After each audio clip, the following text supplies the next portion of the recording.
Russian soldiers, in order not to fight in Ukraine, kill themselves. At the same time, there are new sabotages and fires in Russia, and they are spreading all over the country. After doing some researches, I found more and more photos of Russian hanged soldiers on the internet. And this is not work of the Ukrainian army. Russians did it themselves, did a suicide. These photos not a fake. I found them on secret Telegram channels. Most of them you don't find in free access, and of course, Russians don't even know that some of their soldiers do suicide. I think that spirit of Russian army is going down. Russian government forgot about them. They almost have no food, they saw their family a long time ago, and on the battlefield, they don't hear Putin's speeches about this operation that's saving people. They got into reality of war, and all this psychological pressure does its thing. This video, what I want to share with you, is an interview with a Russian soldier. He's telling about suicides among his colleagues. Вы простояли месяц целый, да? Какие тогда уже между вами, вашими сослуживцами, начались разговоры в это время? Да у всех в основном паника была, все хотели уйти оттуда, не предоставлялось, так скажем, возможности. Был вариант только 300-м оттуда уехать, то есть раненым. Некоторые люди вообще не выдерживали, застрелились, вот двое ребят застрелились сами, потому что просто не могли никуда, не было выхода никак. То есть психика у человека не выдерживала просто то, что там было. То есть не было ни еды, ни воды, то есть нам еды мало вообще предоставлялось. То есть бывало, что на сутки, на троих один сухпайок. А кто застрелился? Да обычно рядовые просто ребята. Вы же тоже. А как это произошло? Просто отошел в сторонку, взял автомат и застрелился. Он раненый, наверное, сильно был. Просто ушел. Просто видя это все, он взял и застрелился. Other Russian soldiers who, afraid to die, found another way to stay out of war. In order to go back home, they hurt themselves. The news is circulating on the internet that commander shot himself in the leg just so he could leave the war in Ukraine. And I found this story like a little comic, because like the pleasant bonus, he expects to receive money for this combat wound from his government. And he's not the only one who acts this way. Riot? Standing with Ukraine? No, they're just afraid to die. And what an idiot misses such a chance in order to get money for this? Sarcasm, but it's working for Russians. This is just my thoughts, maybe you won't agree. So, my comments are open for you. Perhaps you have a question in your head like me, why don't they refuse to fight in Ukraine? Well, some of them are afraid to go to prison. Other soldiers are scared what Russian army can do to his family. And here's another. The Russian state came up with another trick. The Russian special services began to send fake phone numbers and fake data of soldiers and spam. Special services do pressure not only on soldiers, but on their mothers too. Moreover, special squad went with Russian soldiers on the battlefield. If Russia refused to kill, they quickly do violence, even mass violence, to teach a lesson. In this way, they persuade some Russians. In that case, soldiers don't afraid anymore that they'll die from Ukrainian bullets. Russians will likely kill them themselves. And sometimes, for such massacre, Russian government don't need a special well-trained squad. Those who really believe in Putin's idea do it with pleasure. The Russian saboteurs didn't stop at setting fires of military registration and enlistment offices. Also, I have the video about it. If you haven't seen it yet, you can find the link to it below the video or just tap here. So, I found a video of how a huge warehouse caught fire in Bogorodskoye near Moscow. The warehouse was rented by the Prosveshchenie publishing house, which produces most of the Russian school textbooks. Are the saboteurs against not only the war but also the rewriting of history? After all, even the Russians themselves have noticed more than once how historical facts are distorted in Russian textbooks. The other day, one more video was captured out. Fire at ammunition factory facility in Perm. The factory reportedly manufactured Grad and Smerch rocket munitions, which have played the main role in destroying cities in Ukraine. I also found another video of the fire, but already at the fuel plant in Mutishi. And it's not a happenstance.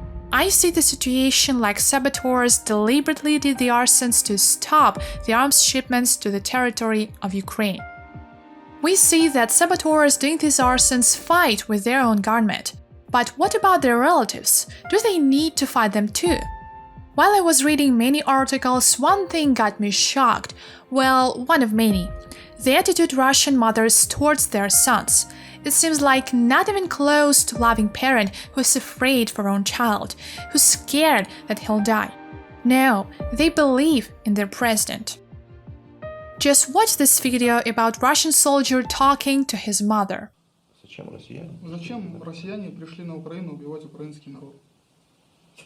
А зачем НАТО, это самое, Украину напичкало орудием, Чем? Каким оружием? Чем? инструкторами, чтобы напасть на Россию? Извини меня, тут дело было так. Или Украина нападет на Россию, или Россия на Украину. И не на Украину, а на НАТО. Мам, Можно еще вопрос? Можно я задам вопрос? Здравствуйте, меня зовут Владимир, я журналист. Скажите, пожалуйста, вот в других странах, в том числе в Прибалтике, например, да, там тоже все то же самое есть, да? Почему вы думаете, что именно Украина, и в Польше это же самое все есть, почему вы думаете, что именно Украина должна была напасть на Россию? С чего вдруг? А потому что там все планы ваши разработали. Мало того, что Украина создала еще коронавирус, и сказали, что это Китай, а у вас там этих биолабораторий сколько? мам, что ты так несешь? Ну, ладно. Так они были и при Союзе еще эти биолаборатории у нас, и существуют лаборатории, и уже доказано и подтверждено, и множество фактов, что... Мало того, что я вам скажу то, что я знаю, еще раньше знала, что Украина сама себе не принадлежала давно уже, даже вся земля украинская уже у Америки, что там Мам, все посажено у американцев. Of course, I couldn't pass by the latest news of the internet. The West is delaying the supply of weapons because it fears that Ukraine will attack Russia. In general, I understood these statements. The West is thinking that such sabotages will ruin prestige of powerful and invincible country, Russia. Yeah, these loud words, powerful country, don't fit together with Russia. But that's how maybe Putin thinks of himself. West countries think that he'll be afraid to evolve this conflict, and his inability to prevent these acts, whether sabotages or drone strikes that penetrate Russian air defenses, make him looking weak, humiliated, and vulnerable. And that means that they will be able to control the conflict and maybe bring it to naught. So I think he doesn't care about it. He doesn't care what others think about him. I believe the only thing that he cares is his prestige in front of Russians. There is so much propaganda in Russia, patriotic marches, and so on. He wants to be a hero for his citizens. Some say if he's scared, he would use nuclear weapons. People don't give him options. That's a joke. I think maybe it's a matter of time, or maybe he's really afraid, we don't know. Because he might be really sick, and all these actions like provoking war, it's just games of his sick brain. By the way, some people really believe that he's diseased and even went crazy. You can write a comment, do you believe in it or not? I'm really interested in what you think about that. By the way, I find another red line in these Western statements that put commands out of fear. It seems that West really relies on that, doesn't it? It believes in it. And if it believes in it, why do we need to help Ukraine? Let's just wait for a while, Putin gets scared, and surrender. Everybody wins, except for Ukraine. But it's not working that way. He won't surrender, because he doesn't have every intention to lose his face, but many men, many minds. It's not a secret already that the United States has provided intelligence about Russian units that has allowed Ukrainians to target and kill many of the Russian generals.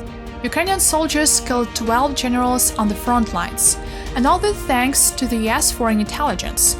It was a secret information until the officials approved it. The targeted help is part of a classified effort by the Biden administration.